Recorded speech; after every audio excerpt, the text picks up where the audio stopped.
Russian army is about to get its first new sniper rifle in decades. The Chukavin sniper rifle, or SVC, replaces the Cold War-era Dragunov SVD. A fully modern rifle, the Chukavin comes in a variety of calibers, with a maximum range of more than 1,600 yards. For decades, the Russian army has relied on the Dragunov SVD rifle for its sniper and designated marksman duties. Introduced in 1963, the Dragunov is a semi-automatic rifle designed to provide accurate aimed fire.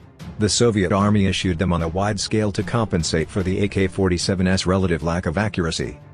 After the breakup of the Soviet Union, the Russian Army inherited large stocks of small arms, and has coasted on that inventory ever since.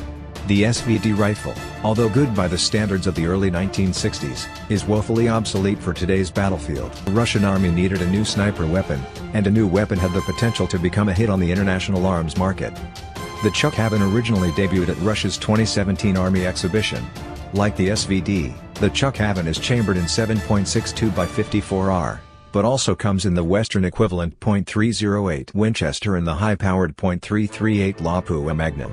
The Lapua chambered version has an estimated effective range of 1,640 yards. According to Army technology, the new weapon utilizes a gas-operated short-stroke piston with rotating bolt, making its internal operation similar to that of the AK series of assault rifles. In addition to new calibers, the Chukavin features a full-length Picatinny rail on the upper receiver and handguard for attaching optical scopes, iron sights, and other aiming aids.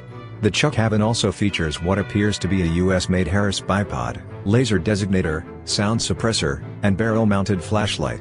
The barrel appears free-floated within the handguard, meaning its only point of contact with the rest of the rifle is where it attaches to the upper receiver. Earlier this year, Russian President Vladimir Putin visited Kalashnikov Concern, the manufacturer of the Chukavin, and fired several rounds. Putin's rifle is equipped with a German-made Schmidt & Bender rifle scope, which will probably not equip Russian Army rifles as they are very expensive.